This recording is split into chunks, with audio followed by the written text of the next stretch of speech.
If you want to maximize your exit and maximize the value of your business, over time, you need to separate yourself from the day-to-day. To a large degree, if Mr. Steve Jobs wasn't there, then things were different. That scares buyers to death. As a small business owner, you've always got to think about the exit, and you got to be ready, willing, and able to adapt. Welcome to the Cincinnati Business Podcast, where we give you practical tips and tricks to grow yourself and your business. And brought to you by the Cincinnati Podcast Studio.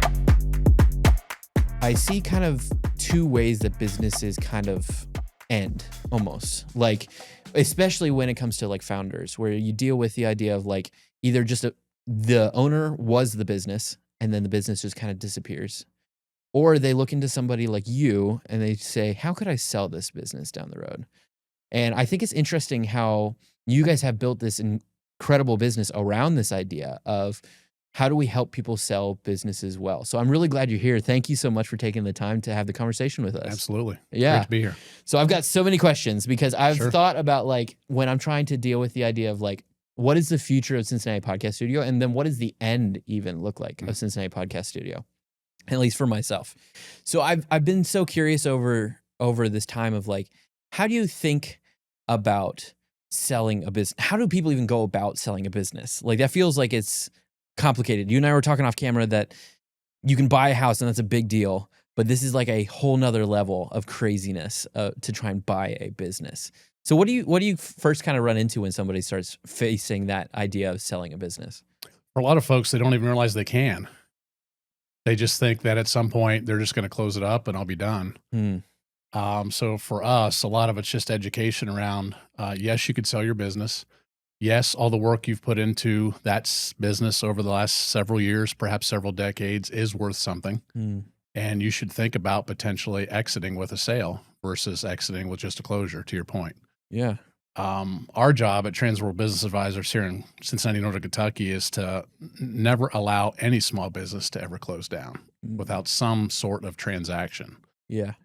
It breaks my heart to see too often business closures, and it shouldn't be that way. It doesn't need to be that way.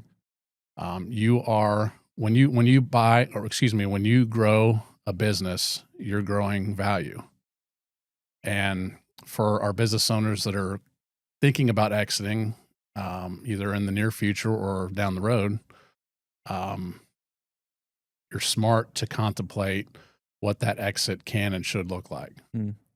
Because if you don't, you could potentially end up with $0. And yeah, you've probably made a nice living and you've done a lot of good and you've helped people along the way. But gosh, wouldn't it be great to also get a nice little payday at the end for all your hard work and the equity you've built? And that's what we do. We provide liquidity to our business owners that are either needing to sell or wanting to sell when the time's right. So why would you say like from your experience, why do most people just close up and quit at the end? Again, they don't even realize that they can sell the business, or they're just tired and they're just done with it. And look, it could be a very emotional decision to exit. It's like raising a child. You've nurtured it. You've invested in it. You've loved it. You spent a ton of time with it and on it. And at some point when it is time to exit or walk away, folks, they're just tired. And again, unless they're educated about the process and unless they're educated on the fact that folks like us exist that can help them with that exit, they don't even realize they can even do it. So again, our job is to try and build awareness and some education around the fact that yes, it can be done, and here's how we can help, if you will. Yeah, that makes sense.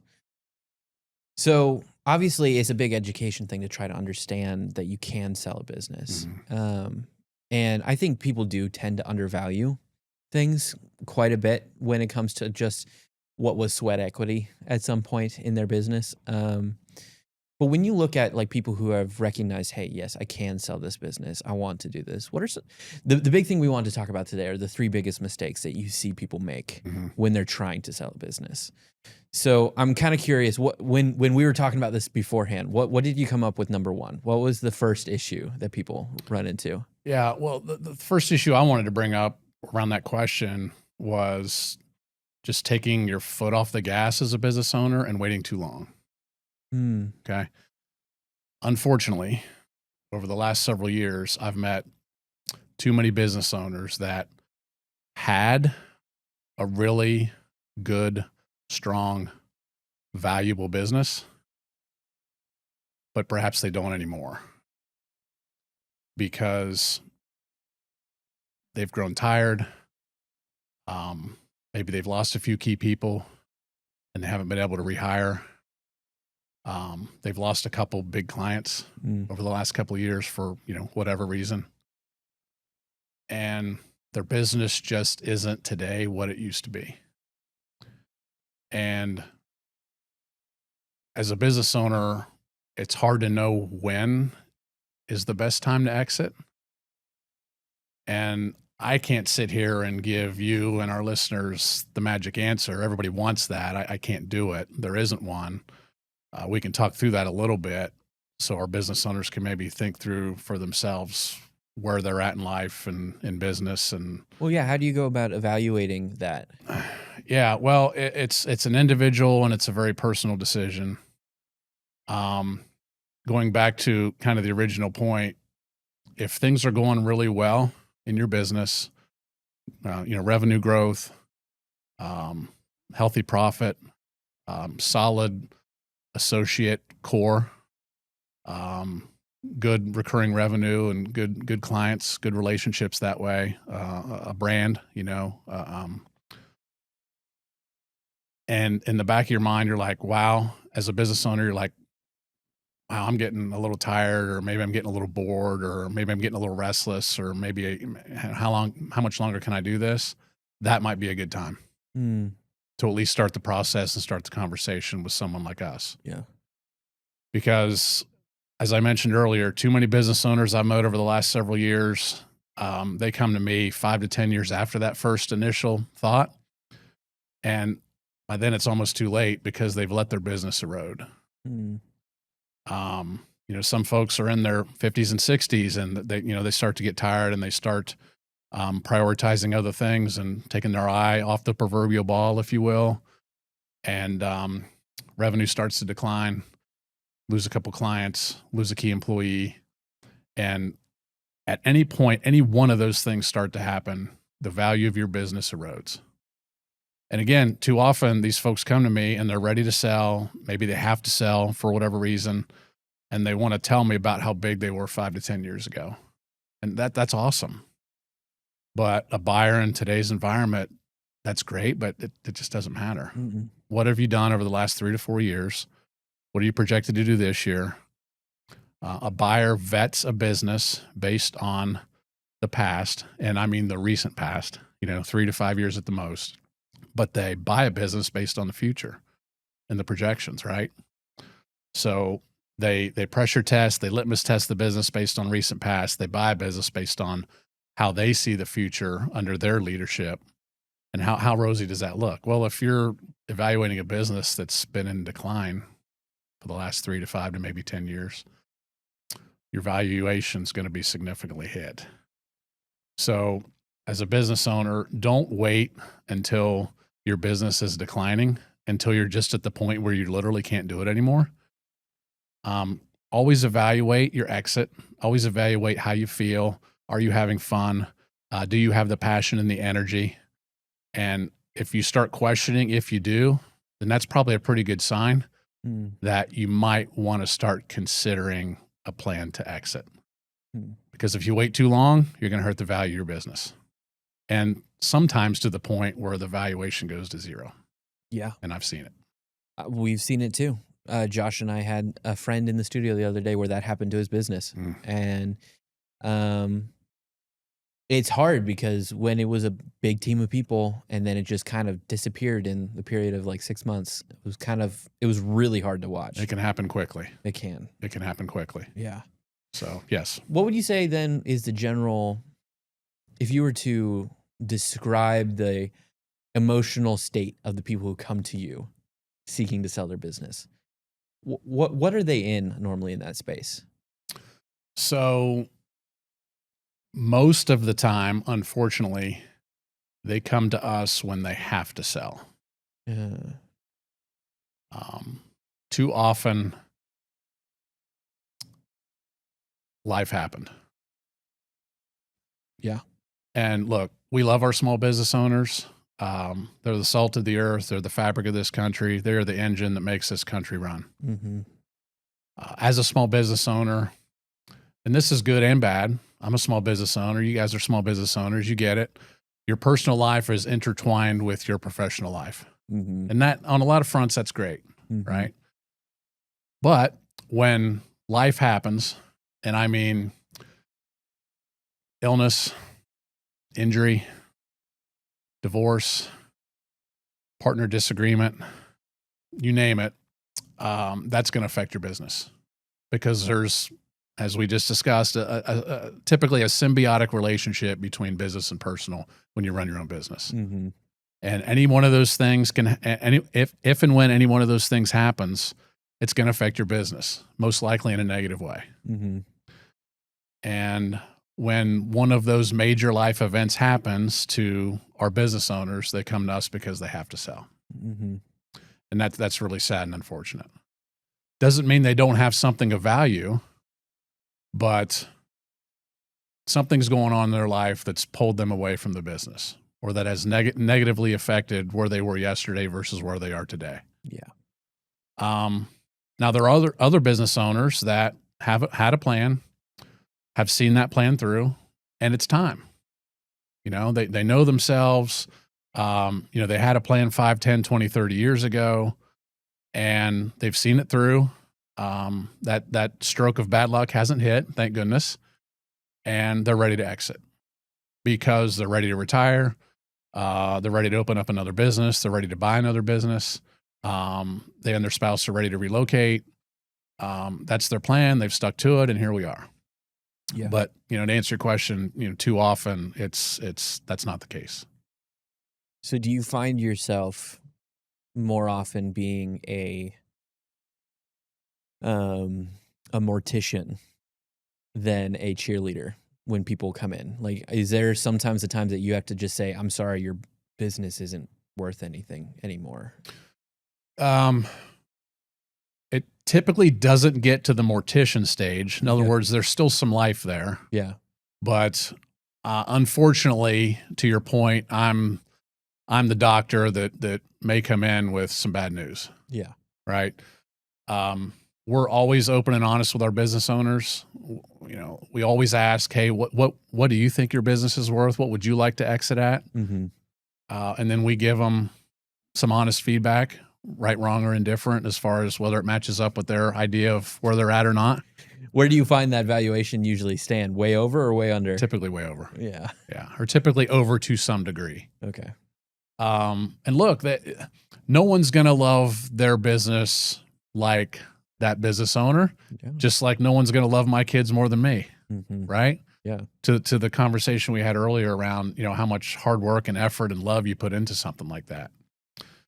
I always tell my business owners, look, I don't get to decide what your business is going to sell for. And unfortunately, neither do you. The market's going to dictate that. And that's where a lot of our value comes in, is that we go to market. We've got over 650,000 active buyers in our buyer pool right now, all over the world, actively looking for good businesses to buy. If the business owner wants us to list his or her business for $1 million, we might push back a little bit and we say that might be a stretch. Not sure if we're going to get that, but based on the financials, based on everything I know about your business, we can give it a shot. At the end of the day, I work for you, and my goal is to maximize your exit. Yeah. Right. But again, I don't get to decide what that exit number is, and neither do you. The market will dictate that.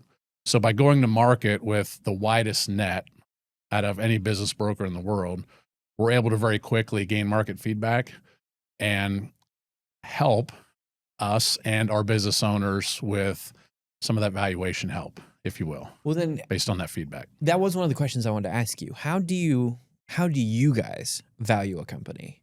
Because I think that's one of the big out there in the ether kind of things that business owners are like, I don't know how to value this. What are you talking about? Like some people say it's a certain percentage of earnings times a multiplier, or it's or it could just be value of assets. It could be like how do you guys normally pull together something like that? Yeah, so it's three major factors. One is market value. So we will bounce current business against other similar businesses in the similar industry that have sold over the last several years. That's not quite as easy as a residential real estate sale or as a commercial real estate sale, mainly because a lot of businesses that get bought and sold are not reported. Mm-hmm. So there's no record of it. But the records we do have are pretty solid. And so we're able to pull comps, if you will, and evaluate it from a market approach. Second approach you mentioned is the asset approach. So we'll take a look at their assets, both tangible and intangible, and place a present day value on said assets. So you've got the market valuation, the asset valuation. And then the third one, and perhaps most common and the one that we lean on the most, is a multiple valuation, right? Mm-hmm. So typically what we'll do is we'll take top line revenue and we'll try to average it out, force weighted, average it out over the last, we'll call it 3 years. We'll take revenue less all necessary expenses to run the business. Whatever you're left with is at your discretion as a business owner, right? Mm-hmm. You can pay yourself a salary. You can perhaps run some personal expenses through the business. You can purchase health insurance. You can do a lot of things with that discretionary income. That's what buyers want to know. Mm-hmm. How much at the end of all of my necessary expenses, how much do I have left at my discretion? Mm-hmm. We take a multiple of that number. Okay. Your average small to medium-sized business in the United States falls somewhere between 2.5 and 3.5 times that number. Okay. So if your small business has a seller discretionary earning weighted average over the last handful of years of $100,000, typically your business is going to fall between $250,000 and $350,000 of value. So we'll bounce that off the asset value and the market value, and we'll do our best to come up with a estimate of where we think that business owner is going to land at his or her exit. But at the end of the day, the market will dictate that. Now, we've seen businesses go much higher than that based on a lot of factors. And as we've sort of discussed, we've seen businesses go a lot lower than that. But it's traditionally the bell curve effect where it's somewhere in that 2.5 to 3.5 range. Okay. Regardless of industry, pretty much regardless of situation, it's going to fall within that range. So if for those who are listening, if somebody's just trying to value their business where it stands right now, in my head, what is sounding like you're basically saying net income times 3, and try to gives you a general idea of roughly where it might be worth. Yeah, it'd actually be a higher number than net income and I don't want to get too far in the weeds here because we'll bore everybody and we don't want to do that. But hey, the people who are listening might love this. I don't know. Well, perhaps. So on your income statement or your profit loss statement, mm-hmm. your net income is your bottom line number, right? Yeah. So you would actually, to get to seller discretionary earnings, you would add back in any salary you're paying yourself. Okay. Add back in any health insurance you're discretionarily paying yourself. Yep. You can add back depreciation if you've written off any tangible assets. You can add back amortization if you've written off any intangible assets. Oh, okay. And then any personal expenses that you've run through the business that aren't necessarily needed to run said business, you could add all those back in. Okay. So to your point just now, if your net income was $100,000 and you added back in, let's say $50,000 of salary and another $50,000 of all those other items I listed off, you're now at $200,000 seller discretionary earnings. So about $600,000. Yeah, if you multiply that by 3. Okay. Mm-hmm. Interesting. So then I am curious, and this may be too much in the weeds. I apologize, listeners, if it is, but I'm curious. What do you do with liabilities when you are evaluating a company? Because obviously most companies have some form of debt. Mm-hmm. So how does that usually impact the bottom line of a valuation like that? Yeah. So the debt is actually on the balance sheet. Mm-hmm. The interest on said debt is on the profit loss statement. Mm-hmm. In some situations, you can also add that interest payment back in, but typically what will happen is the seller has that debt note. The buyer will also have a similar debt note. So that interest typically can't be added back in because the buyer's going to realize some interest payment as well, right? Now, if your question is what happens after the transaction, the long-term debt stays with the seller. Yes. The buyer, if they buy or borrow money to purchase said business, then that new note obviously would be attached to them in their new business. Yeah. Short-term liabilities typically are within a formulation or a calculation we call our working capital calculation. And within the negotiation between buyer and seller, that's all worked out. Okay. So if you have short-term account receivables coming in and you have short-term account payables going out, that's a fairly simple math equation. Just based on the closing date, we do a quick calculation a couple days before closing date, and we work all that out. So that way, from a short-term liability and payables or liability and asset standpoint, both parties are made whole. Okay. That totally makes sense. Yeah. And in fact, that makes it less complicated than what I was thinking in my head. So that's okay. And actually, when you get down into the weeds of it, it can get a little complicated and very confusing because, some businesses, it's pretty cut and dry as far as the account receivable that should stay with the owner based on what kind of costs they've put into that account receivable before closing. But other businesses, it could be varied based on terms of payment, based on the type of business or product or services they're providing. It can get, you're not wrong. It can get a bit confusing at times, but the way I try to describe it's the simplest way I can put it. Yeah. No, that makes sense. That makes total sense. Okay. So I'm curious then. We got to number one. What's number two of the biggest mistake you see business owners make when they're trying to sell a business? Yeah. So number two would be working in the business instead of on the business. Okay. So we sell a lot of small businesses where the business owner is working 50 to 60 to 70 hours a week in the business. That's okay. Business still has value, but that type of opportunity is going to alienate a lot of buyers because a lot of buyers don't want to pay and won't pay a premium to buy themselves into a 50 or 60 or 70 hour a week commitment. Doesn't mean it doesn't have value, and it doesn't mean we don't have a lot of buyers interested in finding another job and, in a sense, buying a job. But if you want to maximize your exit and maximize the value of your business over time, you need to separate yourself from the day-to-day. Okay? So that way, if you go on a 2 to 3 week vacation to Europe, it's okay. Your business is still going to run because you've separated yourself from the day-to-day. You've got folks working on the suppliers, the clients, the day-to-day operational aspects, perhaps even the financials, right? You've got folks running your business for you while you oversee, strategize, coach, direct from a distance. That allows you to exit at a premium because your buyer pool then all of a sudden expands. And you've got more buyers in that buyer pool willing to pay more of a premium because chances are, you don't have to put the 50, 60, 70 hours a week into that business to make it run correctly like it's doing now. Yeah. On top of that, as a buyer, you see that you could potentially scale the business, right? So we're human beings, right? We could 60, 70 hours a week, that's a lot, right? Yeah. You're not going to be able to scale anything beyond that unless you separate yourself and have others delegated to some of those tasks, right? Buyers like scalability. They like being to some degree semi-absentee or perhaps fully absentee from the day-to-day. And that we'll call it a 3 multiplier that we talked about earlier. If you're in the business, typically that goes down to a 2, maybe even lower. Okay.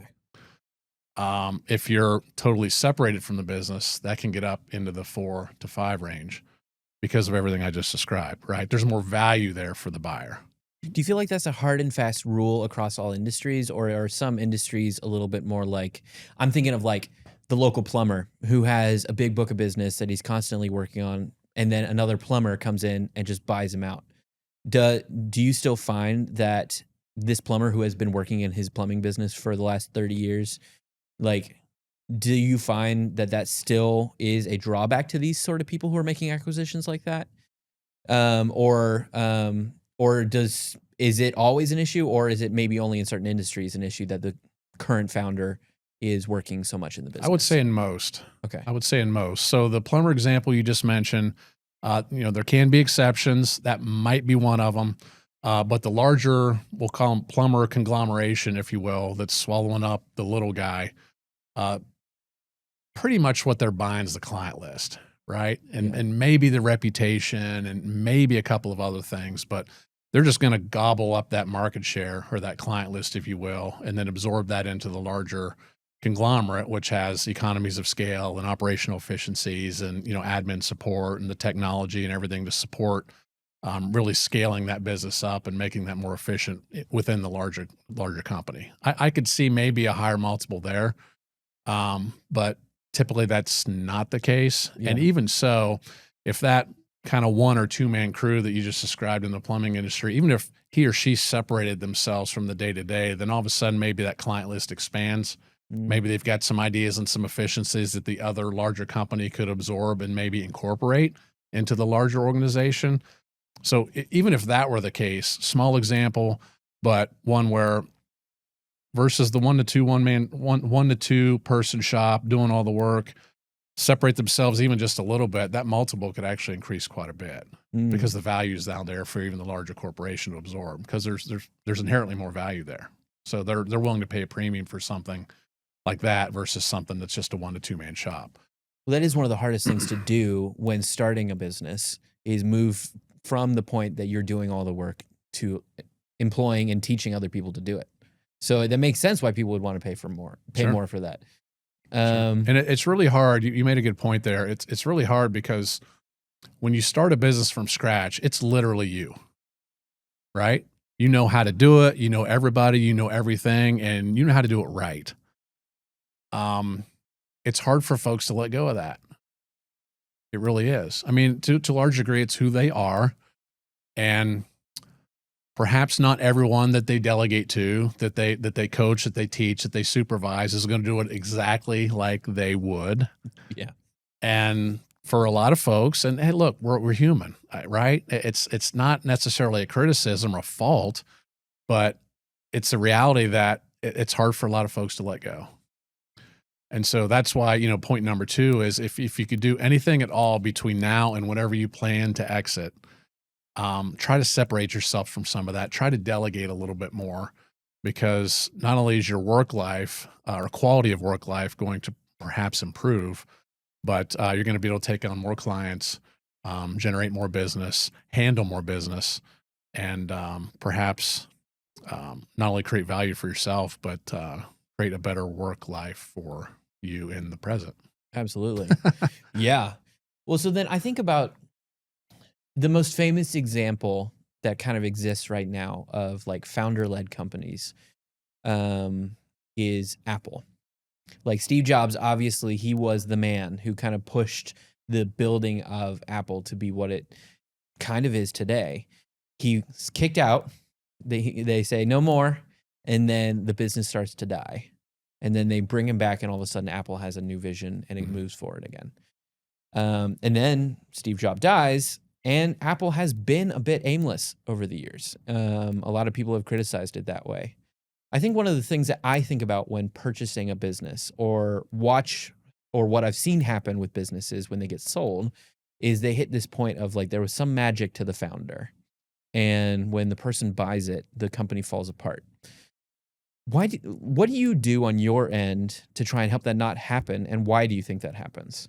Well, I think that ties in a lot with your previous question around, kind of point number 2 around, how you can increase value. And what I guess point number 2 would be of the biggest mistakes, right? Yeah. When you separate yourself from the business, you're sending a signal to the buyer that I don't have to be here for this thing to run smoothly. Mm-hmm. Okay. And on a much larger scale, you kind of just described that with the Apple journey over the last several decades, right? To a large degree, if Mr. Steve Jobs wasn't there, then things were different. That scares buyers to death. Mm. And we have seen over the years a lot of business owners struggle to sell their businesses because a lot of the feedback we've gotten from the market is, well, that, Mr. Business Owners it's obvious that they're so important to this business. If I took this over, the business would probably plummet. Probably some truth to that. And again, it's tough. We love our business owners because they're so passionate. And whatever business, whether it's the plumbing example, whether it's digital technology, whether it's running a daycare, it's who they are. It's their identity. It's their place in the community. And they typically started it from scratch. They did all the day-to-day, and they've got those relationships with the suppliers, with the associates, with the customers.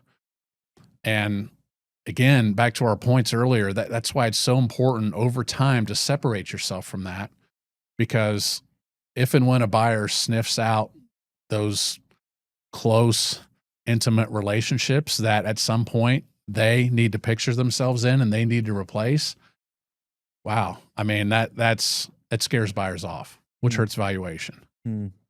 And it's just an inherent part of running a small business.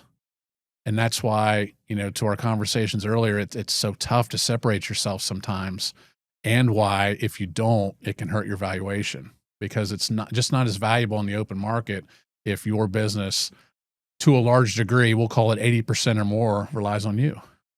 One of the biggest problems that you face when you're trying to create a podcast is the lack of time to make your podcast great. It takes hours of your time to plan, record, and edit, and then eventually post your content. Here at the Cincinnati Podcast Studio, we help brands and entrepreneurs build their own podcast with services from planning to posting. We've got you covered. So come to our studio located in downtown Cincinnati and let us help you plan your show, coach you on how to be a great host, record, edit, and post your show. If you're interested in starting your own show, check us out at CincinnatiPodcastStudio.com.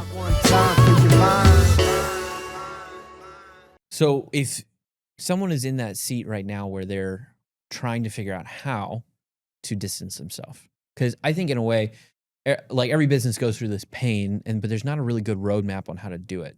How do you suggest somebody start to delegate well? Well, awareness is number one, right? Just know that you're in that spot and know that you need to change, right?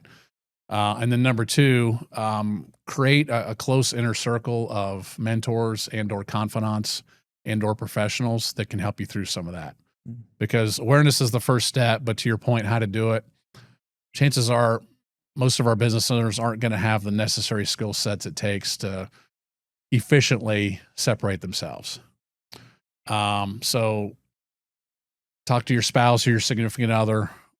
Hey, what do you see in me? What do I need to do differently here? What have you heard me gripe about over the last several years?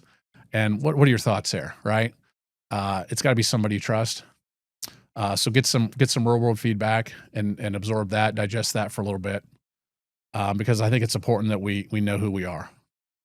And again, this is running a business is a very personal piece of us. Mm-hmm. And then secondly, don't be afraid to reach out for, I'll call it external help.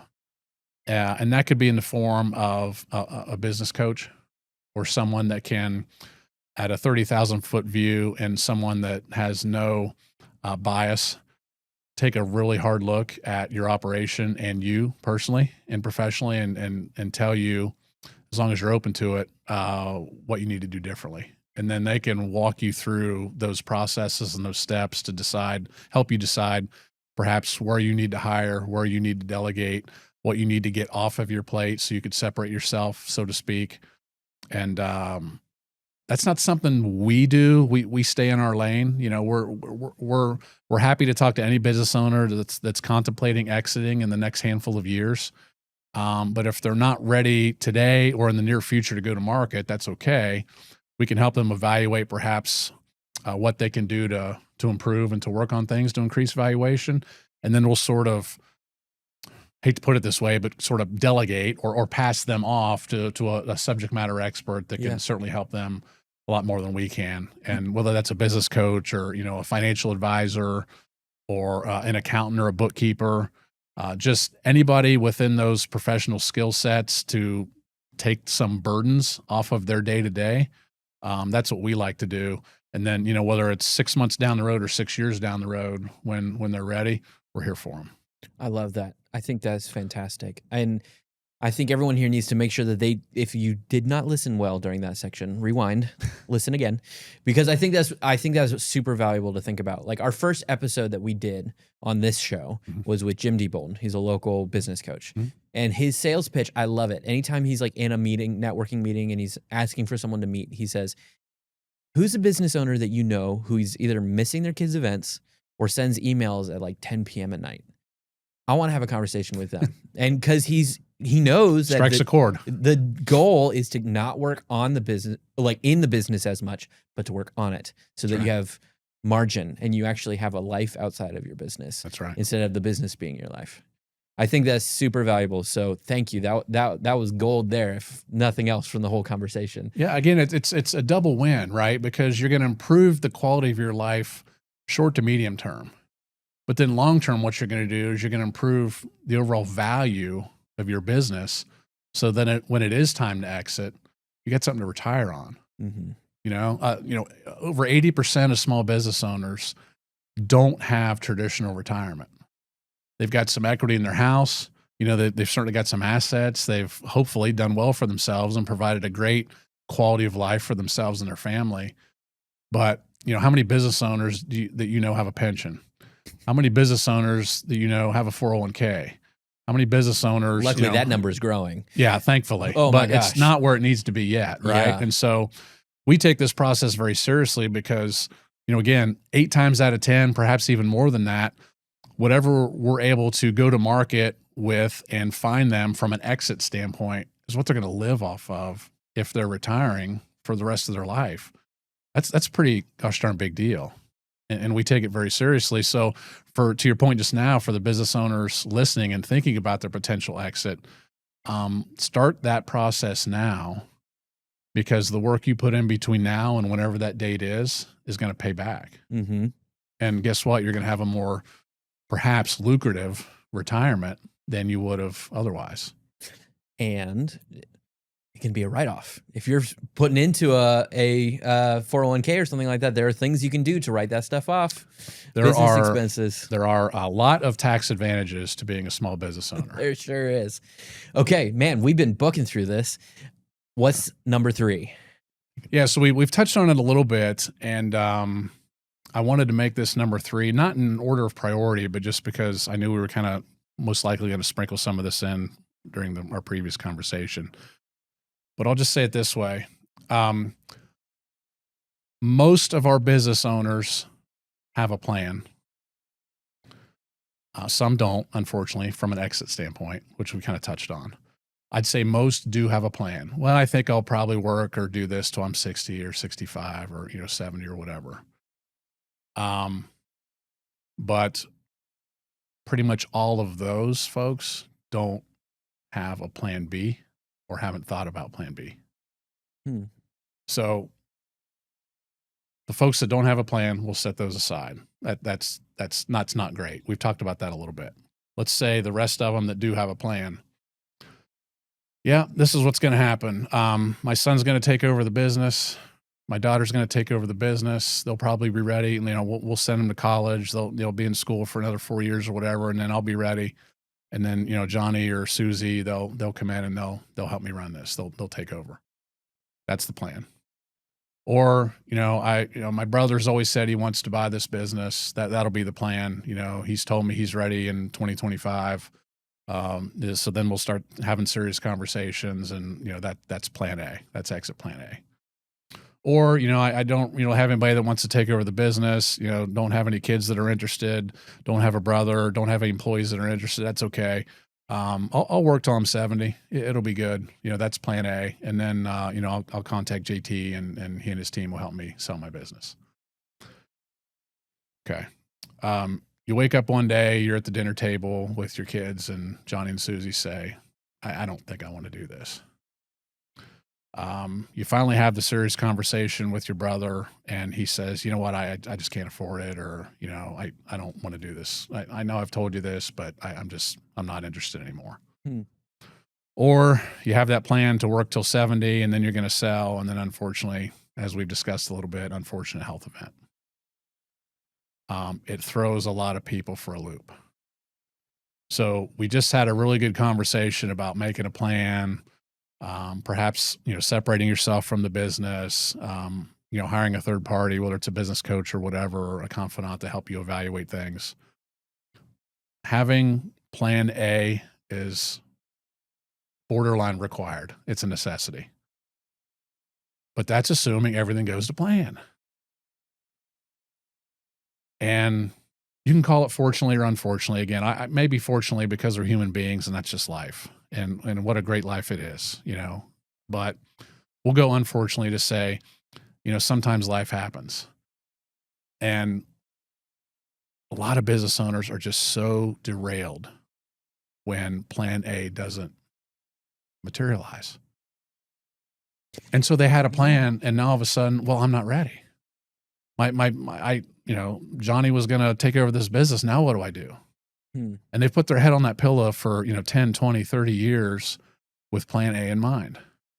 And then plan A doesn't happen because of A, B, C, D, E, F, or G, right? And then it just throws them into a complete tizzy. And you can't predict this stuff. You just can't. And life's going to throw, just like it does to all of us, life's going to throw us some curveballs. And you got to be ready, willing, and able to adapt and pivot. And so I say all that to say that it's necessary and required to have plan A, but you got to be nimble and aware enough to know that you may have to pivot to plan B. So to a large degree, it's a long-winded way of saying as a small business owner, you've always got to think about the exit because you honestly don't know when that's going to come. And so as you plan out the next 6 months, as you forecast and strategize for the next year to 3 years to 5 years, how am I continuing to build value? How am I continuing to build opportunities for growth? How am I continuing to get more efficient? Because all of those things are what buyers are looking for. And you just don't know when life's going to happen. So you always, to some degree, got to be prepared to sell. And that's tough to think through. And I guess you could call it inherently just continuing to put the pedal down and continue to grow your business, continue to, make your business more efficient, continue to delegate, continue to expand and to scale. All of those increase value to a large degree. But in the back of your mind, you always got to be thinking, well, if something happens to me, or if something happens to my family, or if something doesn't go plan A's way, I need to be okay with that because all this time I've been focused on building and growing value in my company. Does that make sense? That totally makes sense. So help me walk through what a plan B would look like, because I think what you listed as kind of a series of plan A's, I assume most of those could be a plan B as well. But I think in my head, it's hard to think plan B very clearly. It's okay. Especially when someone like myself who is just invested in building this business right now. Yeah. So how do you suggest somebody come up with a plan B? Yeah, so maybe I need to brand this differently or describe it differently, but plan B is honestly just defined as the unknown, right? Plan A is the glide path, the goal, the strategy, the plan, if you will, for an exit. But plan B is, okay, if something happens, regardless of when on that journey it happens, is my business going to be ready to sell, to potentially exit, even if I hadn't really planned on that date being the day to go to market. So it's all of the things we've kind of been talking about throughout the session today. It's about growing value, separating yourself from the business, not taking your foot off the gas, continuing to build growth, continuing to build value, continuing to build wealth within the business because you just don't know. And so I say all that because too many business owners have come to me and they've said, well, this really wasn't a plan, but I'm coming to you today because. And we look at their financials and we look at the health of their business. And because their glide path, their plan A was another 5 years out, but we're short of that. Mm-hmm. They probably haven't taken the proper steps again over the last 2 to 3 to 4 years to get their business in prime shape for an exit. So then in my It's head, tough. so thinking practically then, so I think investing in systems and processes that make the business run efficiently, continuously. So then if the plan B happens to show up, the unknown, all the wheels are in place for somebody to just be slotted in and be able to keep rolling. That's right. Yeah. Yeah. Make it, we call it turnkey. Make the business as turnkey as possible. So regardless of whoever in the morning comes in and opens the doors of that business and turns that key, it's going to run just as smooth as if it was the other person. You know what I mean? Yep. So yeah, that's I guess what I'm saying. So, biggest mistakes, putting your head on that pillow, thinking about plan A and only plan A. Chances are plan A is probably not going to materialize like you'd think. So just be ready for whatever plan B needs to, which I think is silly, to be executed. I think that's silly in a way too, because like the entirety of the world of entrepreneurship, of business, is making a plan, realizing the plan's not going to work, and trying another thing. Like that's just the continuation of it. Why do you think someone like us has this long-term plan A and expects that is going to be the way it works? Yeah, so I think what you just described is getting things started off the ground. Mm-hmm. But then business owners find themselves in the mud, in the day-to-day, in the minutia of running and operating the business. And that's when it starts to skew from less entrepreneurial and visionary and strategic to more operational. And that's when business owners, based on my observations, kind of lose their way. Is every day they get in there, every day they leave, and they look back on the day and they're like, what did I just accomplish? What just happened? Yeah. They look back on their weeks, they look back on their months, their quarters, their years. And before you know it, time and effort, and it all just slips through, and they're not able to think about plan A, think about plan B, separate themselves. They're just too busy doing what they do. And, to some degree, again, that's okay. There's nothing wrong with that. But to our overall conversation today, that's one of the biggest mistakes business owners make. They wait too long. They don't separate themselves from the business, and they don't have a plan B because they're just in it. They're in the day-to-day, Look, I'm not criticizing anybody, but a lot of business owners on that first or second conversation with me, inevitably, I'll just get to know them and their business. So what were your sales last year? I'm not, I'll have to look that up. Okay. Wow. They're just so in the day to day. They don't stop and take a minute and evaluate where they are, where they're going. Mm-hmm. Or, know my revenue last year, know the reasons why. Okay. That sounds good. Sounds like you're growing. Sounds like you're doing well. So what was your net profit last year? What did you make off of that? We'll call it $1 million. I'm not sure. Let me get back to you on that. Mm-hmm. As long as the bills are paid and as long as there's money in that business checking account, they're good. Yeah. That's not running the business. That's being in the business. That's surviving through the days and the weeks and the months and the quarters. But to me, that's not running your business. That's a job. Mm-hmm. All right. Yeah. And look, great people, salt of the earth, passionate, probably love what they do. But again, before you know it, you start to get burnt out and you start to think, well, am I going to be able to do this long term? And then for whatever reason, either, okay, it's time to sell, or, well, I need to sell. And they're in the day-to-day 50, 60 hours a week. They haven't delegated much. They don't really know their financials. Their books are a little sloppy. And again, I'm not the mortician. There's life here, but prognostication isn't favorable, right? and your business probably isn't worth what you think it is. And here's all the reasons why. And that's a big shock to them, right? So to our conversation, you got to know where you are and why, and you got to be running the business, not in it. Is there a company that's too young to sell? My conversation around that is that every business has value. Again, buyers vet a business based on the past. They buy a business based on the future. So if your runway is short, there's not going to be much for a buyer to really hold on to and grip and feel good about.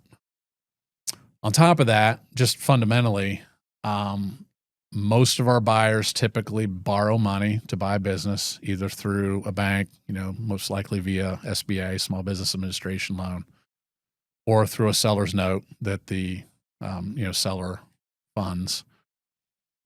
If you're going the bank route and the SBA route, a business has to be open at least minimum of 3 years before the bank will even touch it, because banks are inherently risk averse. And if for good reason. Yeah. And if a business is so new that it's not really proven, they're probably not going to touch it. Doesn't mean it doesn't have value. Doesn't mean it can't sell. Doesn't mean we're not going to find a great buyer that is either a cash buyer or someone that's willing to work with the seller to fund the purchase of the business through a seller note and see the value and see the promise and the vision, the strategy that entrepreneur has built out over a short amount of time. It can happen, but it's tougher for a lot of those reasons. But we've got a couple listings right now that for whatever reason are fairly new, and the business owner either wants to sell or has to sell. And we've got a decent valuation on it, and we've had a lot of interest. So great. Yeah, there's opportunities out there for even the short-term small business owner to exit. The answer is it just all depends. We're happy to go to market for you. We're here for you. We'll take any market the listing. Chances are there's a buyer out there for you. Chances are if there's a buyer out there for you, we'll find them. Just give us a chance and let's see what we can do. No guarantees. Again, no guarantees on if the business will sell or at what valuation, but there's only one way to find out. Yeah. So we're here to help you. Man. Oh, I have so many more questions and we're running out of time. This is really frustrating me. It's all right. I love it. This has been great. We can do this another time. Because one of the things we didn't get to dig into is franchise. And because that is another big part of your business is helping people develop franchises like out of their business. So like growing their business and expanding that way. And I wanted to get into that at some point because I think that's super interesting for most small business owners to even think like that. So we don't have enough time to go into it in detail, but if somebody were toying with the idea of turning their business into a franchise, what would be the key things to think about right now? A lot of what we just talked about. Is it scalable? Do you have systems in place that can be, for lack of a better way to put it, rubber stamped across the city or the region or the country in a way that another entrepreneur can create what you've created within the same sort of guardrails, under the same brand, within the same parameters? You don't need multiple locations to be a franchisor. You can have one location, one proof of concept, and we can help you become a franchisor in as little as 4 months. Wow. If you've got proof of concept, if you've got a business that's scalable, if you've got something that is on trend and that we could see replicated throughout the region, throughout the country, give us a call. We'd be happy to help you. Man, that's super interesting. You and I offline are going to talk about that because that's fun. I love that. But okay, at the very end of all of our episodes, we do something where you can give a pitch as if no one has heard you this entire time about who you are, what you do, and how someone can get in contact with you. That's your camera right there. Talk to your people. Tell them who you are, what you do, and how they should contact you. Sure. JT Harp. I'm the CEO, president, and owner here of Transworld Business Advisors of Greater Cincinnati in Northern Kentucky. We help small to medium-sized business owners confidentially sell their businesses. So if you or anyone in your network are thinking about potentially exiting in the next couple of years, please give us a call. We are happy to help. 100% confidentiality, over 650,000 active buyers in our network. We are the world's largest business brokerage firm. We have worldwide reach, but we are locally owned and known. We also do business valuations, we do franchise development, and we broker for over 450 franchise brands. So again, if you or anyone in your network are looking for any kind of support in the small and medium-sized business space, we are here to help you. JT, this has been amazing. Thank you, thank you, thank you. Thank you so much for having me. I've learned so much today. This has been great. Thank you. It was great. Thank you so much. And I wish you all the best on your sales coming up. Yeah, here to help any and all small business owners throughout the greater Cincinnati, Northern Kentucky area. So thank you so much. Thank you. Thanks so much for listening to the Cincinnati Business Podcast. If you like the show, the best way to support us is to like, comment, and subscribe so we can keep bringing you fantastic content just like this. And if you are a greater Cincinnati-based business owner who has something you want to share with the world, reach out to me at brian@cincinnatipodcaststudio.com.